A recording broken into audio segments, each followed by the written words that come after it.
자, 이제 둘째 시간 이어서 법률행위 목적입니다. 42페이지입니다.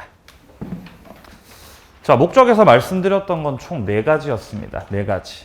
첫 번째 확정성, 두 번째 가능성, 세 번째 적법성, 네 번째가 타당성이죠. 자, 먼저 확정성부터 먼저 보겠습니다. 법률행위가 유효가 되려면은 그 목적이, 자, 법률행위의 그 목적이 일단 첫 번째로 확정이 돼야 된다는 겁니다. 확정되어야 한다. 자, 여기서 확정됐다는 건 확실하게 정해져야 된다는 뜻이에요. 시험에 잘 안 나옵니다. 나오는 건 판례 1개밖에 없는데 밑에 단락에서 둘째 줄 오른쪽 보세요. 주의할 것은, 둘째 줄 오른쪽 주의할 것은 반드시 계약 성립 당시에 확정돼 있을 것을 요하지는 않는다는 겁니다. 따라서 계약 체결 당시에 확정돼 있지 않지만 이행기까지 확정할 수 있는 뭐가 있으면 된다? 기준이 있으면 된다는 거예요. 자, 오른쪽 페이지 판례가 나옵니다. 상가 분양 계약 시에 분양 호수인 매매 목적물과 대금은 계약 시 확정은 되지 않았지만 동호수는 입주 시 추첨으로 정한다. 그러면 계약서 쓸 때는 동호수가 정해졌다? 아직 안 정해졌다? 아직 안 정해졌다고요. 언제 정할 거예요? 입주 시. 어떤 방법을 통해서? 추첨이라는 방법을 통해서 나중에 정할 거예요. 그러니까 법률행위 내용은 계약 성립 당시 반드시 확정돼야 되는 거죠? 그게 아니라고요. 성립 당시 확정될 필요 없고 나중에라도 확정할 수 있으면 족하다. 파란 색깔 부분. 반드시 계약 체결 당시 확정돼야 되는 것은 아니고 사후에라도 확정할 수 있는 방법, 기준이 정해져 있으면 족하다. 이게 끝입니다. 다른 건 안 나와요. 자, 두 번째입니다. 목적은 실현이 가능해야 된다. 목적은 실현이 가능해야 된다. 자, 실현이 가능해야 되고 이 시험에 출제되는 건 가능에 반대가 나와요. 불능이 나옵니다. 불능. 자, 불능은 계약이 성립되는, 계약이 체결되는 그때 그 시점. 요때를 기준으로 해서 성립하기 이전부터 불능이었다. 이런 걸 원시적 불능이라 그래요. 자, 그리고 성립 당시는 괜찮았는데 시간이 흘러보니까 불능이 되었더라. 이런 걸 후발적인 불능이라고 합니다. 그래서 불능은 두 가지가 있어요. 원시적인 것과 후발적인 것. 자, 일단 자세한 내용들은 어차피 계약법에서 만나게 될 것이고 일단 지금은 원시적 불능이 무효다라는 거. 자, 반면에 후발적 불능은 무효는 아니에요. 이거 유효입니다. 성립 당시는 괜찮았기 때문에 유효다. 하지만 문제는 생겼으니까 해결은 해야 되겠죠. 자, 그래서 지금 우리 가능성에서 표를 보시면 원시적 불능과 후발적 불능으로 먼저 나눠져 있어요. 원시적 불능은 아직 하나도 안 했어요. 이거 어디서 만나냐면 계약법에서 만날 겁니다. 후발적 불능은 계약법에서 조금 했었죠. 이거는 둘로 쪼개집니다. 분류가. 채무자에게 귀책 사유가 있다. 채무자의 어떤 고의과실로 인해서 불능이 된 것이다. 이러면은 채무 불이행입니다. 근데 채무자한테 귀책 사유가 없으면 이건 자연재해로 끝났다는 거죠. 위험부담 법리가 적용되죠. 기억나요, 안 나요? 기억나세요? 오, 예, 합격. 기억나시면 합격, 기억나시면. 그럼 문제 맞출 수 있어요. 그리고 여기서 채무자에게 귀책 사유가 있다. 귀책 사유라는 말이 나오죠. 귀책 사유. 이 귀책이라는 건 책임을 귀속시킬 수 있는 사유란 뜻입니다. 이거는 어떤 고의과실을 말하는 거예요. 고의나 과실. 잘못이 있냐 없냐죠. 가능이었습니다. 넘기세요. 저 적법으로 바로 갑니다. 45페이지. 적법. 법률행위가 유효가 되려면은 확정되고 실현이 가능할 뿐만 아니라 그 법률행위 내용이 법에 적합해야 된다. 적법해야 되는 것이다. 법을 잘 지키란 뜻이에요. 네? 법에 적합해야 된다. 이런 뜻이죠. 자, 근데 민법 규정을 봤을 때, 민법 규정들을 살펴봤을 때, 임의 규정도 있고요. 강행 규정들도 있어요. 임의 규정과 강행 규정이 있는데, 기본적으로 임의 규정이라는 건 사회 질서하고는 관련이 없는 겁니다. 뭐랑 관련 없다고? 사회 질서하고 관련이 없어요. 그러니까 어겨도 괜찮아요. 그냥 법에서 뭔가 표준같이 만들어놨지만 당사자가 다르게 정해도 괜찮습니다. 만약에 임의규정과 반대되는 당사자가 합의를 했다. 그럼 합의가 우선한다, 임의규정이 우선한다. 합의가 우선이에요. 예를 들면 임대차에서 임대인이 있고 임차인이 있을 때 임차인의 권리를 살펴보게 되면은 임차인이 목적물을 사용하다가 비용을 투입시켰을 때, 뭐 예컨대 보일러를 수리했을 때 보일러 수리비 달라고 비용을 청구할 수 있다라고 규정돼 있어요. 민법에 626조에서. 근데 어디까지나 이런 것들은 당사자가 특약을 해가지고 배제시킬 수 있다 없다 있는 거예요. 계약서를 쓰면서 비용 청구하지 않도록 합시다. 보일러 수리는 알아서 하는 걸로 합시다. 이렇게 금지시키고 배제시켜 놨다면 법에서는 청구할 수 있다고 돼 있지만 양 당사자의 합의가 더 우선되기 때문에 비용 청구를 할 수 없는 겁니다. 그러니까 이 626조가 무슨 규정이라는 거죠? 임의 규정이라는 거죠. 근데 강행 규정은 법에서 정해진 대로 해야 되는 거죠? 당사자가 강행 규정과 반대되는 합의를 했다면 반대되는 합의를 해도 강행 규정이 우선이에요. 그러니까 반드시 법대로 하셔야 된다는 겁니다. 따라서 어겨도 돼, 반드시 지켜야 돼. 반드시 지켜야 돼. 그럼 여기서 말하는 적법은, 법을 잘 지키라는 적법은 임의규정 지켜라, 강행규정 지켜라. 강행규정 지키라는 뜻. 이거를 지켜라. 지켜. 법률행위를 뭘로 만들고 싶으면, 유효로 만들고 싶으면 강행규정 지키시라는 겁니다. 자, 그래서 먼저 분류를 보시면은 위쪽에 강행규정과 임의규정이 있습니다. 임의규정을 먼저 보면 당사자의 특약, 즉 약정이죠. 이게 법규정보다 우선이다. 그러니까 계약법 파트에 나오는 것들은 계약 자유원칙이 지배하고 있기 때문에 대부분 임의규정들입니다. 자, 반면 강행규정은 법대로 해야 되는 거고 물권 법정주의가 지배하고 있는 물권법 파트 규정들은 대부분 다 강행규정들입니다. 자, 근데 이 강행규정 속에 들어왔을 때 이 강행규정 안에는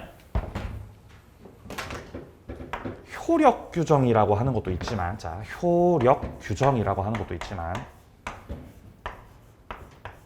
단속규정이라는 것도 있어요.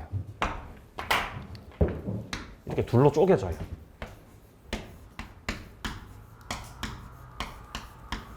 여기서 단속규정이 조금 중요합니다. 단속규정. 어차피 효력규정은 이상할 게 없어요. 법에서 정해놨고 법에서 정해진 것들을 위반했다. 그러면 처벌받아요. 처벌 때리고 그 법률행위를 무효로 만들어버려요. 근데 이건 전혀 이상할 거 없죠. 처벌 때리고 다 무효로 만든다. 왜냐면 법을 지켰으니까, 법을 어겼으니까. 근데 단속 규정은 특이해요. 하다 걸리면 위반 시 걸렸을 때 처벌은 받아요. 이까지 똑같아요. 근데 유효예요. 겁나 반전이에요, 이게. 그러니까 단속 규정이라는 게 대단히 좀 특이한 구석이 있다는 겁니다. 밑에 파란색 2번을 확인합니다. 자, 표를 보시면 효력 규정과 단속 규정으로 나눠져 있는데 일단 효력 규정 같은 경우는 그냥 이런 게 있구나 하고 읽어보시면 되는데 단속 규정은 좀 잘 봐두셔야 돼요. 첫 번째, 동그라미 1번, 중간 생략 등기. 중간 생략 등기. 동그라미 2번, 주택 전매 제한 규정. 27일 기출입니다. 주택 전매 제한.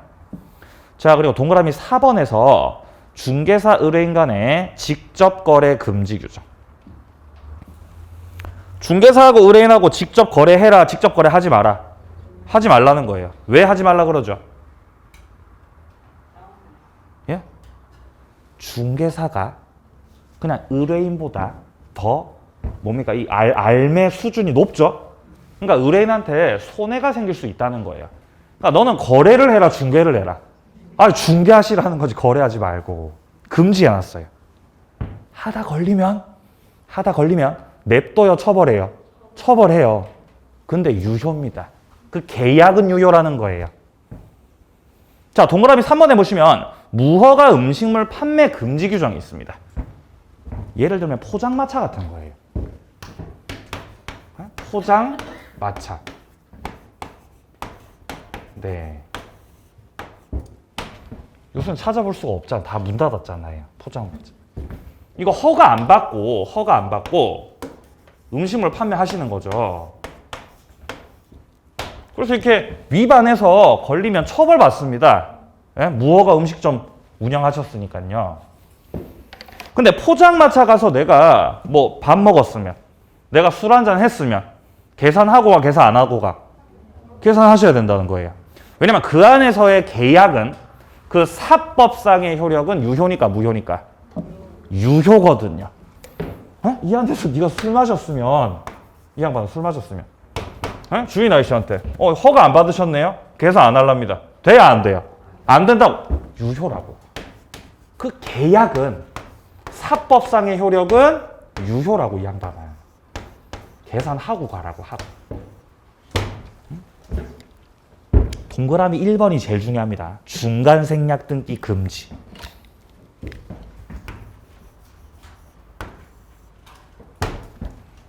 갑이 사망했다. 갑이 돌아가셨어요. 그래서 이분이 가지고 있던 땅이 고스란히 그의 와이프한테 넘어갔어요. 와이프한테. 와이프. 상속이 된 거죠, 상속이. 자, 그러면 와이프한테 상속될 때, 재산이, 땅이 상속이 될 때 등기해야 넘어가요? 등기 안 해도 넘어가요? 등기 안 해도 넘어가요. 자식들이 없었어요. 그럼 다 가져가요. 그죠? 다 가져가. 부모님도 안 계시고 다 가져가죠. 자, 이때 갑이 현재 그 땅이 갑의 명의로 되어 있죠. 그럼 명의부터 옮겨요? 일단 슬퍼해야 돼요. 슬퍼해야 되죠, 그죠? 명의부터 옮기면 안 되지. 아무리 그래도. 그러니까 명의는 일단 이 갑 명의로 돼 있죠, 지금.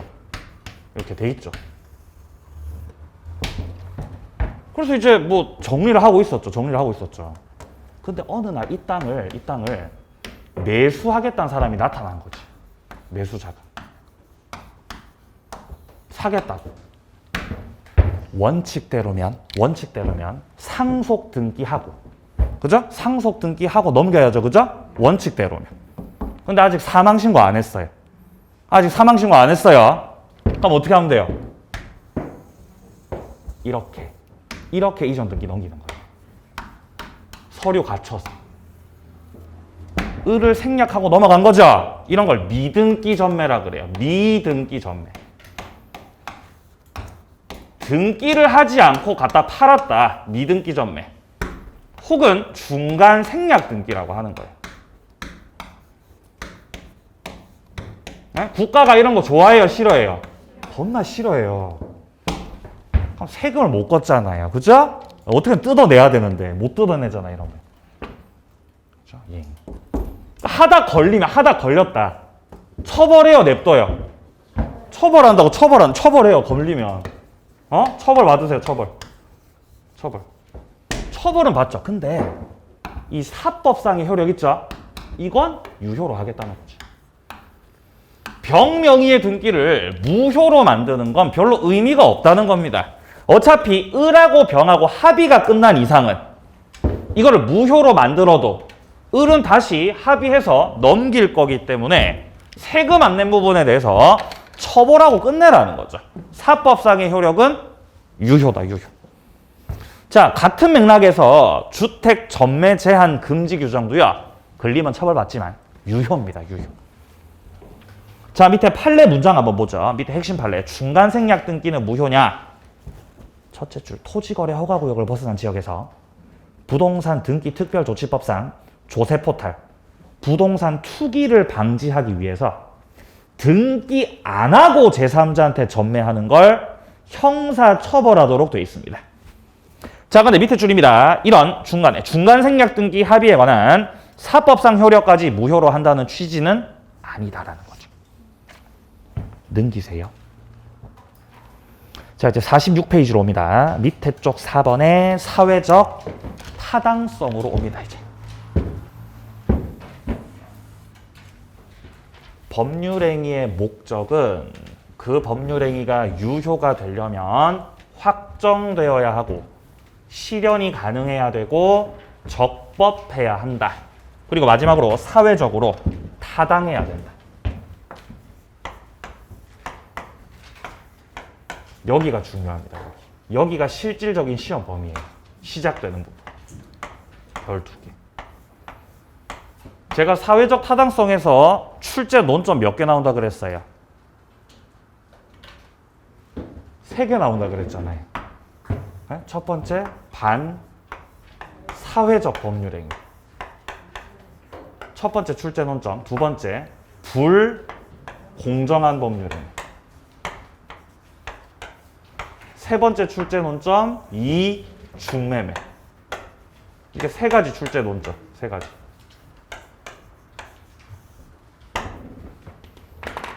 다 각각 독립한 하나의 문제로 출제될 수 있는 파트들입니다. 그러니까 대단히 중요하다는 거, 여기가.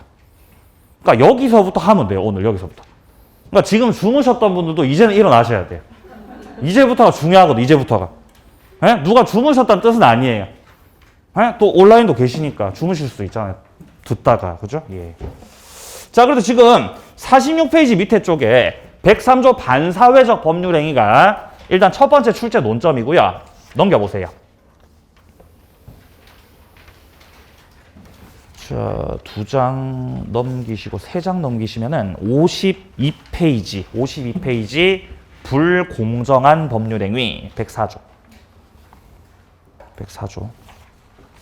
그리고 더 넘기시면은 이중매매가 나오죠. 55페이지 밑에 쪽 이중매매까지. 네. 자, 이렇게 나오는데 일단 반사회적 법률행위는 매년마다 출제된다고 보시면 됩니다. 매년마다. 거의 안 빠지고 나와요, 얘는. 안 빠지고 나와요. 그리고 불공정하고 이중매매하고 좀 돌아가면서 나와요. 돌아가면서. 근데 작년에 얘가 나왔어요. 그럼 우리 시험에는 누가 나온다? 얘가 나온다는 거지. 32회 때는. 그죠? 자, 그래서 불공정은 입문 과정에서 조금 자세하게 비중 있게 다뤄봤기 때문에 이번 순환 과정에서는 반사회하고 그 다음에 이중매매 2가지 보고 넘어가도록 하겠습니다. 불공정은 나중에 3, 4월, 5, 6월 과정에서 그때 또 볼 거예요. 자, 일단 그러면 반사회적 법률행위 먼저 봅니다. 46페이지 밑에 103조 조문부터 확인합니다. 선량한 풍속 기타 사회 질서에 위반한 사항을 내용으로 하는 법률행위는 무효로 한다. 구체적이다, 추상적이다? 추상적입니다. 선량한 풍속과 사회 질서에 대해서 뚜렷하게 말할 수 있는 사람이 없죠. 추상적이다. 그래서 이 103조를 가리켜서 이 103조를 뭐라고 하냐면요. 백지 규정이라 그래요. 백지 규정. 그러니까 내용이 있다는 거다, 내용이 없다는 거다. 내용이 없다는 거예요. 그냥 귀에 걸면 귀걸이고 그냥 코에 걸면 코걸이라는 거지. 일부러 이렇게 추상적으로 만들어 놨어요. 왜냐면 판사님이 마음에 안 들면, 판사님이 봤을 때 야 이거 마음에 안 든다, 이거 무효로 만들어야 되겠어. 근데 뭔가 규정이 없어요. 몇 조 가지고 오면 돼요? 103조 가지고 오면 돼요. 이거 반사회적이다. 그래서 무효로 만들어버리면 되는 거예요. 그러니까 마치 만병통치약 같은 거죠. 그죠? 예, 추상적입니다. 판사님 마음대로 이렇게 무효로 만들어버릴 수 있어요. 자, 오른쪽 갑니다. 파랑 색깔 2번의 판단. 언제 판단해야 되냐? 동그라미 1번입니다. 법률행위 성립 당시가 기준이다. 법률행위 성립 당시라는 건 계약 체결 당시를 말합니다. 그때를 기준으로 반사회적인지 아닌지 판단한다. 내려갑니다. 밑에 양괄호 2번이요. 반사회적 행위를 판단할 때는 첫째, 내용 자체가 반사회적이야. 둘째, 조건이 반사회적이야. 셋째, 금전적 대가가 결부됐어. 물론 이제 부정한 성격을 띠고 있겠습니다. 자, 그리고 네 번째는 동기가 반사회적이다라고 되어 있죠. 자, 내려갑니다. 동기의 불법 문제는 어떻게 되냐? 동기가 반사회적이라는 겁니다. 뭐가 반사회라고요? 동기가 반사회라고요.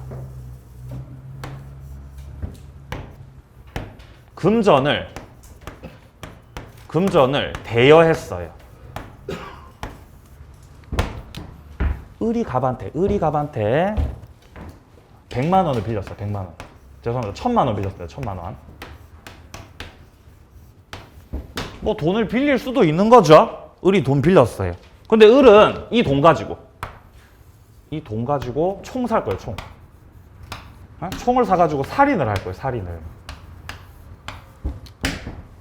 그런 동기를 가지고, 이런 동기를 가지고 있다는 거예요. 동기를. 그럼 얘가 이 돈 가지고 총 살 거니까 돈 빌려주면 돼야 안 돼요? 빌려주면 안 되겠지. 근데 갑이 알아요? 몰라요? 몰라요. 따라서 이 금전 대여 계약은 유효라는 겁니다. 반사회적이지 않다. 갑은 알 수 없었고 동기라고 하는 건 바깥으로 표시되는 거니까 마음속에 있는 거니까 유효라는 거예요. 단 이 동기의 불법이 나 이걸로 총 사가지고 살인할 거야 라고 하는 게 갑한테 표시가 됐다면, 표시됐다는 것 자체가 을의 마음속에 있던 동기가 바깥으로 표출이 됐다는 거죠. 그럼 법리상 따질 수 있어요. 그럼 무효예요. 야, 그럼 이건 반사회적인 거니까 무효다. 갑이 그 동기를 알면서도 을한테 돈 빌려준 건 이제 문제가 된다는 거예요. 반사회적입니다. 자, 그래서 첫째 줄에 법률행위 자체는 사회 질서에 반하지 않는데 그 동기가 반한다는 겁니다. 괄호 속에 보세요. 도박장 개설 목적으로 건물 임대차를 한다는 거죠. 임대차는 괜찮아요. 임대차 계약은 계속 하는 거잖아. 모든 사람들이. 근데 뭐가 문제가 있는 거죠? 도박장 개설한다는 뭐가 문제가 있다? 그 동기가 문제가 있다는 거죠. 동기가. 이거 유효다 무효다? 원칙. 유효라는 거예요. 원칙은 유효인데 도박장 개설한다는 그 동기가 뭐가 되면? 표시가 되면. 밑에 줄 판례에 의하면 표시되거나 상대방에게 알려진 동기가 반사회적일 때 그 법률행위는 무효가 된다는 것입니다. 넘기세요. 자, 이제 48페이지 와보시면은 파랑 색깔 3번에서 반사회적 법률행위에 해당해서 무효인 것들 유형이 나와 있습니다. 자, 여기를 보고 다른 걸 또 따로 보는 것보다는 한 번에 보는 게 좋기 때문에 밑에 쪽 심화학습 부분을 보세요. 반사회적 행위의 유형 뽀개기. 예. 계속 뭐 이렇게 뽀갠다는 거죠. 예.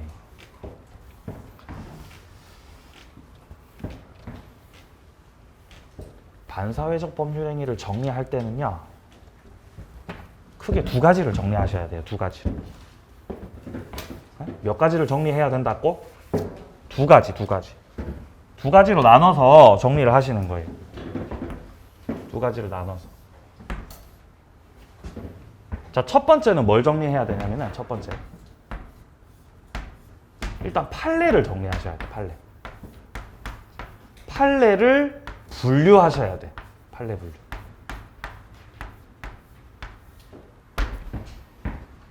지금 보시면 48페이지하고 49페이지 그리고 50페이지까지 이어서 판례들이 쫙 열거돼 있죠.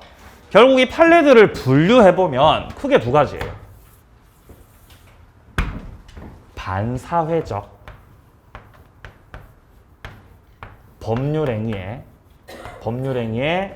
해당이 되는 판례들. 해당되는 판례들이 있고 해당되지 않는 판례들이 있는 거예요. 이거를 분류해서 정리합니다. 근데 주로 시험에서 정답으로 처리가 되는 건 해당되지 않는 판례들이에요. 그래서 여기에 조금 더 비중을 두세요. 두 번째, 반사회적 법률행위의 효과를 정리해야 됩니다. 효과.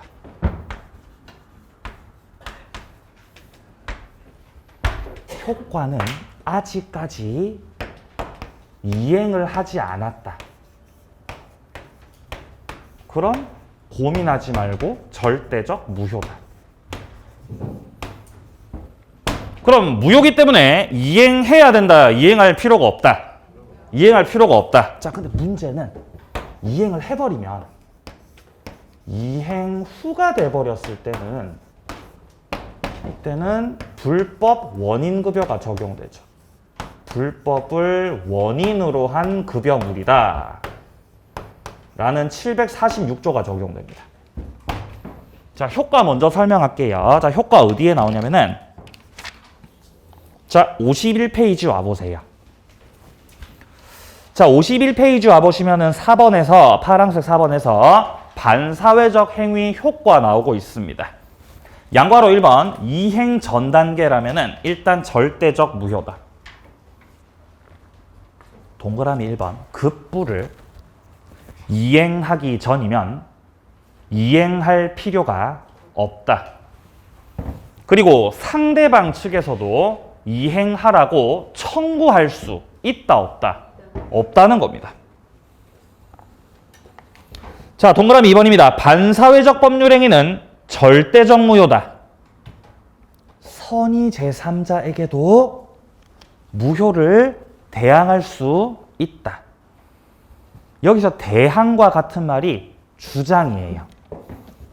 앞으로 대항이라는 말을 만났을 때는 주장으로 바꿔서 읽으시면은 훨씬 더 편하네요.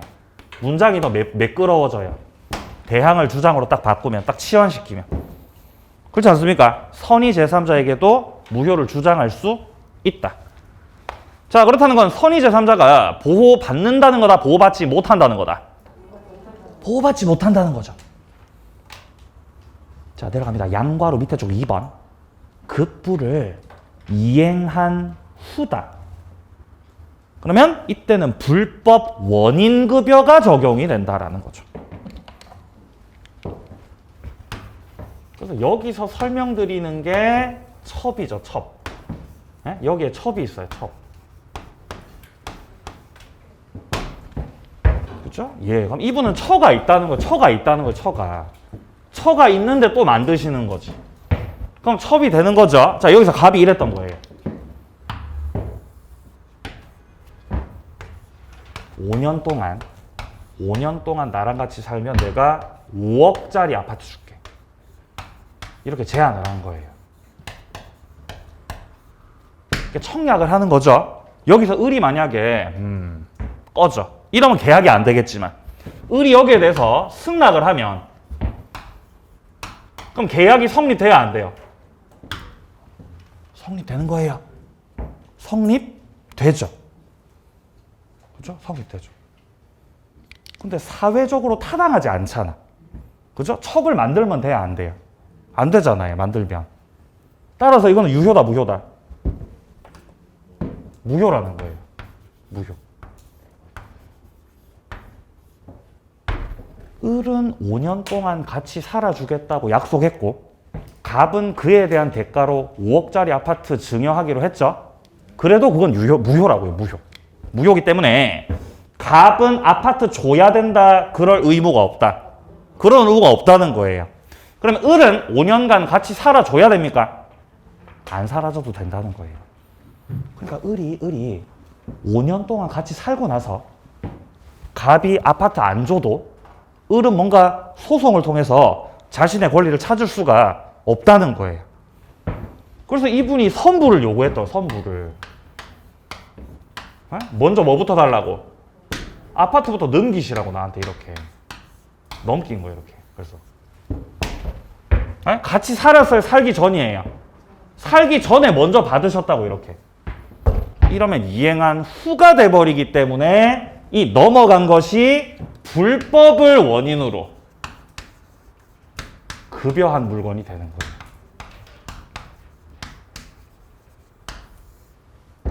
그럼 아파트를 받은 을은 갑하고 같이 살아요? 도망가요? 도망가죠. 냅두고 도망가요? 팔고 도망가요? 팔고 도망가요. 팔고. 딴 사람한테 팔고 도망가 버린다고요, 을이. 그래서 갑이 결국 수소문을 해서 찾았어요. 너 약속 어길 거면, 네가 이 약속을 지키지 않을 거면 5억 가져와라. 5억 가지고 부당이득 반환 청구. 이거 할 수 있는 거다 없는 거다? 할 수 없다는 거예요. 이게 불법 원인급여의 뜻이죠. 이미 이행해버렸으면 돌려달라고 할 수 없다. 왜냐면 네가 돌려받을 수 있다면은 이거 돌려받아서 또 다른 분한테 가서 또 제안을 할 거잖아요. 그죠? 그러니까 그 더러운 손을 끊어버리겠다는 거지. 그래서 지금 동그라미 2번에 보시면 입법 취지 자체가 더러운 손을 보호하지 않겠다는 게 입법 취지라는 거예요. 불법의 원인을 제공한 자가 무효를 주장하면서 돌려달라고 소송 제기했는데 정의롭지 못한 손에 도움을 주면 안 된다는 겁니다. 그래서 돌려받을 수 없도록 입법화를 한 것입니다. 자, 그래서 결론을 내려가면 기억에서 급여자는 무효를 주장해서 부당이득 반환 청구를 할 수가 없다는 겁니다. 자, 그리고 밑에 쪽에 첫째. 부당이득 반환 청구할 수 없을 뿐만 아니라 둘째, 소유권이 자기에게 있다고 주장하면서 소유권의 기한 반환 청구도 할 수 없다는 거예요. 돌려달라고 하실 수가 없다는 거지, 결론적으로. 그러면 갑이 을한테 돌려달라고 못한다는 건 결국 아파트가 누구에게 귀속돼 버린다는 뜻? 이분한테 아파트의 소유권이 뭐가 돼버린다는 뜻? 귀속돼 버린다는 뜻. 그럼 이게 유효라는 뜻, 무효라는 뜻? 유효라는 뜻. 반사적으로. 그럼 을이 병한테 갖다 팔았을 때 이것도 유효라는 뜻, 무효라는 뜻? 유효라는 거지. 이건 병이 선의가 됐든 악의가 됐든 따질 필요 없습니다. 이행한 후가 됐고 돌려받지 못하니까 반사적으로는 을에게 소유권 귀속됐죠. 그게 지금 니은에 나오고 있습니다. 반사적으로 급여를 받은 상대방에게 귀속이 됩니다. 디귿 내려갑니다. 엄폐물. 갑으로부터 부첩관계 맺은 대가로 을녀에게 증여한 부동산 소유권은 을 소유이고 을로부터 이런 사정을 알고서 병이 부동산 매매를 했더라도 소유권 문제없이 취득한다는 겁니다. 이런 걸 엄폐물 법칙이라 그래요. 그러니까 이 병 같은 경우는 선의가 됐든 악의가 됐든 따지지 않는다는 겁니다. 불문하고 유효다라는 것이에요. 자, 이제 판례 분류된 쪽으로 다시 돌아갑니다. 효과였고요. 48페이지로 돌아오세요. 자, 반사회적 법률행위를 정리할 때 판례는 결국 반사회적 법률행위에 해당하는 건지 해당하지 않는 건지로 분류해서 정리를 하면 됩니다. 자, 먼저 우리 책에서는 반사회적 법률행위에 해당해서 무효인 경우부터 먼저 나오고 있죠. 첫 번째입니다. 이중매매라는 것에서 이 매수인이 적극적으로 가담했을 때, 이거는 조금 이따가 조금 더 자세하게 볼 거예요. 적극 가담, 일단 이걸 확인하세요. 자, 그리고 오른쪽 갑니다. 동그라미 3번에서요. 피상속인이 제3자에게 토지 매각한 사실을 알고 있는 자가 그 점을 모르는 상속인을 적극적으로 기망해서 이중매매하게끔 만들었다는 거죠.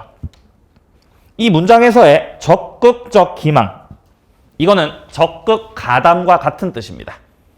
그러니까 이것도 반사회적이라는 겁니다. 적극적 기망, 같은 말 뭐라고요? 적극 가담이라고요. 내려갑니다. 두 번째, 성공보수약정. 민사는 괜찮은데 형사사건에서는 이 성공보수약정 반사회적입니다. 편법을 동원할 수 있다는 거고요. 자, 세 번째, 소송 브로커. 변호사 아닌 자가 승소를 조건으로 소송 당사자로부터 임야를 양도받기로 했다. 변호사면 괜찮아요. 변호사라면 크게 문제 없겠죠. 근데 변호사도 아닌데 제가 승소시켜 드릴 테니까 그거 저한테 넘기세요 라고 하시는 건 반사회적이라는 거죠.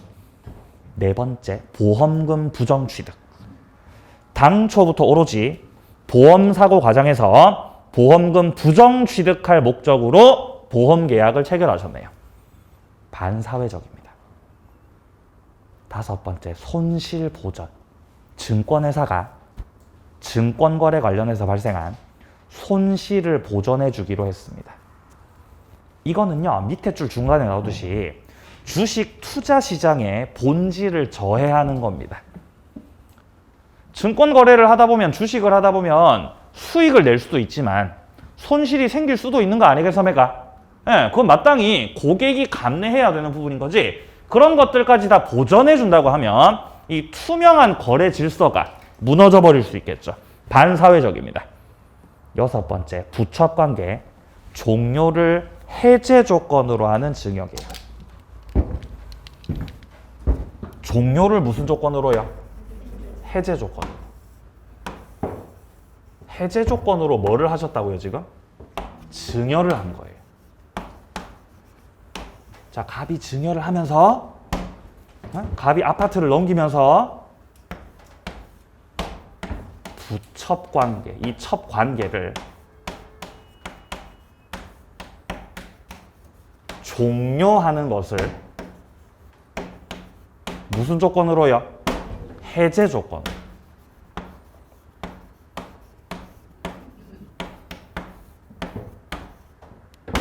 일단 해제 조건이라는 건 조건 성취가 됐을 때 효력이 없어지는 겁니다. 효력이 생겨요, 효력이 없어져요? 효력 없어져요. 마이너스입니다. 마이너스 해제 조건. 야, 우리가 끝나면, 이 관계가 끝나게 되면은 네가 받았던 것들을 돌려줘야 된다는 뜻입니다. 네가 받았던 것들은 효력이 생겨, 효력이 없어져? 효력이 없어져. 내가 너한테 넘긴 아파트, 내가 너한테 사준 차, 벤츠 차, 나 너한테 현금도 넘겼잖아. 그죠? 현금도. 데이트비도 다 내가 냈잖아.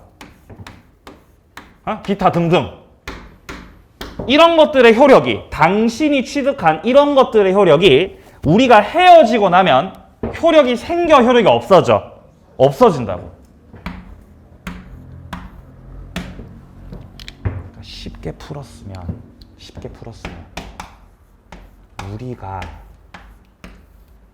우리가 이별하게 되면 당신이 받았던 것들은 효력이 없어져. 효력이 없으니까 결국 어떻게 하라는 거죠? 돌려주라는 뜻이에요. 돌려주는 조건이죠. 이별하면 받았던 거 돌려주는 조건으로 중요한다는 거예요. 그렇다는 건 헤어지자는 겁니까?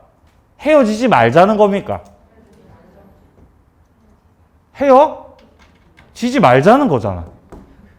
그죠? 야, 네가 만약에 헤어지자 그러면, 야, 너 헤어지자 그러면, 끝내자 그러면은, 너 받은 거 다 뭐 해야 돼? 너 다 토해야 돼, 그러면.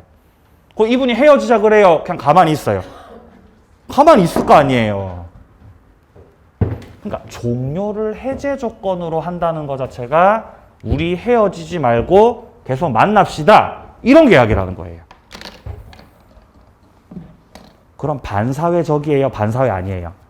반사회적이라는 거예요. 이 첫 관계를 끝내니까 첫 관계 유지하니까. 첫 관계 유지하려고 하니까.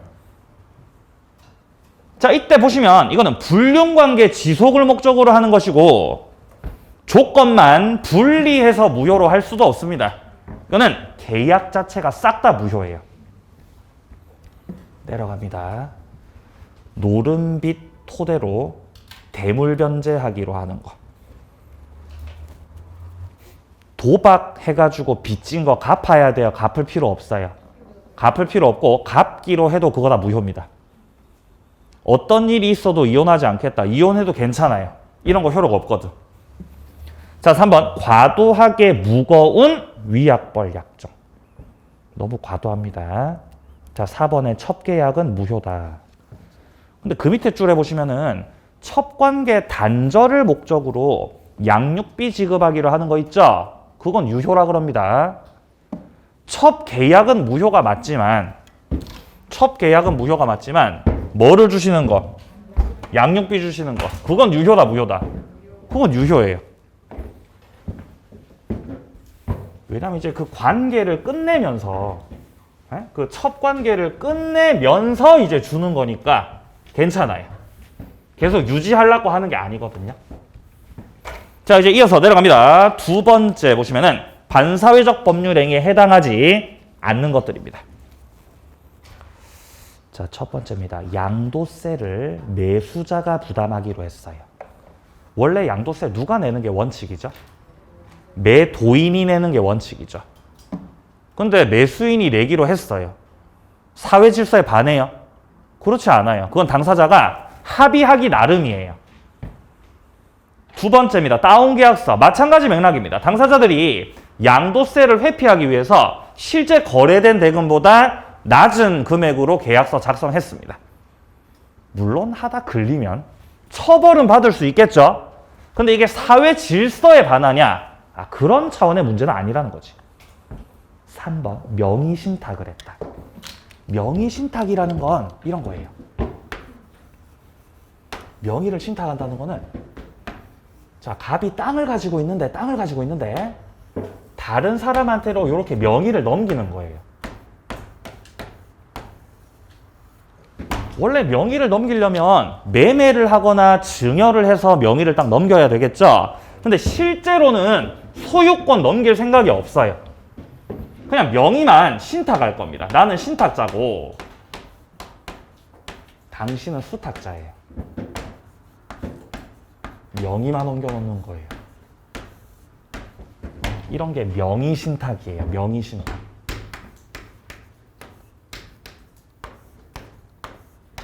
차명으로 해놓는 거죠. 차명으로. 명의신탁을 하면 돼요? 안 돼요? 응? 사회 전체적인 맥락에서 봤을 때 이런 거 하시면 돼요? 안 돼요? 안 되죠. 명의신탁을 왜 하죠? 명의신탁 왜요? 엄청 많아요. 잘 찾아보시면 명의신탁 하시는 분들. 왜 하는 거죠? 세금 안 내고 재산을 은닉하기 위해서. 정치인들도 많이 하잖아요. 명의신탁. 그죠? 예. 관심 없으세요? 자, 어쨌든. 그래서 이 명의신탁은 무효예요. 왜냐면 김영삼 정부에서 부동산 실권리자 명의등기에 관한 법률이라는 법률을 만들었거든요. 이 실명, 줄여서 실명법, 아니 뭐 부실법이라고도 부르던데 이 법률을 만들어서 현 시점부터 이제 명의신탁하는 것들은 다 때려잡겠다. 무효로 만들겠다고 했어요. 금융실명제 도입하시면서 부동산도 같이 하신 거예요. 그러니까 명의신탁하다 걸리면 이제 처벌도 받고 무효가 되는 겁니다. 근데 이거는 103조 위반해서 무효다. 부실법 위반해서 무효다. 부실법 위반 무효라는 거예요. 그러니까 사회 질서하고는 상관이 있다고 상관없다고? 상관없다는 거예요. 상관없다고. 나중에는 이 입장이 아마 바뀔 거라고 생각해요. 최근에 그 헌재에서 헌법재판소에서 엄청나게 그 판사들이 많이 다퉜어요. 명의신탁한 거를 과연 반사회적인 걸로 봐야 되겠냐? 반사회적인 걸로 보지 말아야 되겠냐를 가지고 막 토론을 하시더라고요. 엄청 팽팽했어요. 팽팽했는데 일단 현재 난 결론은 야 이거는 부실법을 위반한 거지. 명의신탁한 거는 사회 질서하고는 상관이 있다고 상관없다고 관련이 없다는 거예요. 따라서 반사회적이다 반사회는 아니다. 반사회 아니라는 거지. 나중에는 입장이 바뀔 수도 있지만 현재 입장은 이렇습니다. 반사회가 아니다. 명의신탁. 넘기세요. 네 번째, 중간생략 등기. 중간생략 등기는 유효다 무효다? 유효입니다. 무슨 규정이라 그랬죠 아까? 단속 규정. 단속 규정. 유효죠? 절대 반사회적일 수 없어요. 다섯 번째, 비자금 은닉 사건. 자, 일단 둘째 줄 중간에 반사회적 행위에 의해서 조성된 재산. 자, 그러니까 비자금을 조성했죠. 비자금을 뭐 했다고요? 비자금 조성했다고. 비자금 조성. 그리고 나서 그 비자금을, 조성한 비자금을 뭐 했어요? 은닉했어요.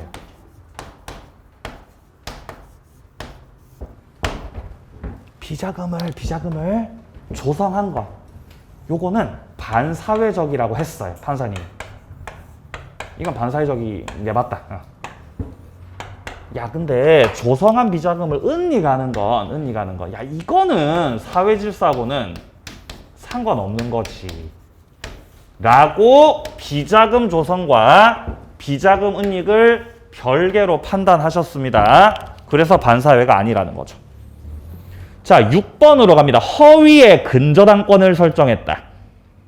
강제 집행을 면할 목적으로 부동산에 대해서 허위의 근저당권 설정 등기를 격려하는 것은 사회질서 위반 아니라 그러죠.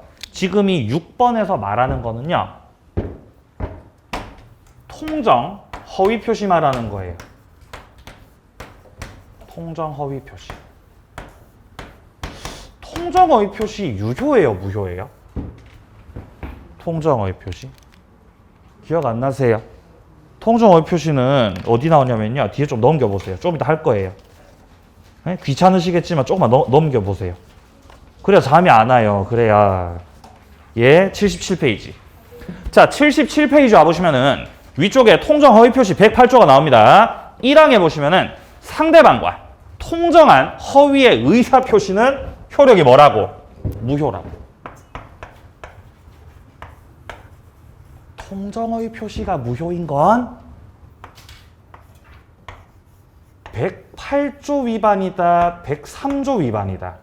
108조 위반이거든.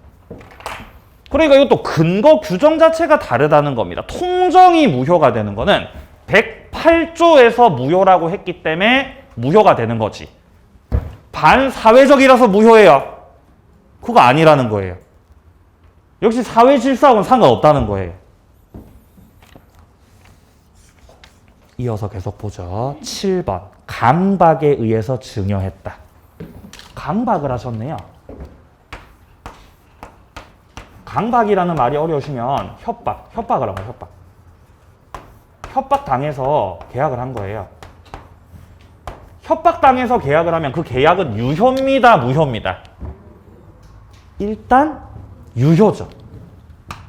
유효죠. 근데 뭐 할 수 있죠? 아, 맞아. 취소할 수 있죠. 취소의 사유가 되는 겁니다. 취소해서 무효로 만들 수가 있는 겁니다. 라고 우리 민법 제 110조에서 규정해 놨어요.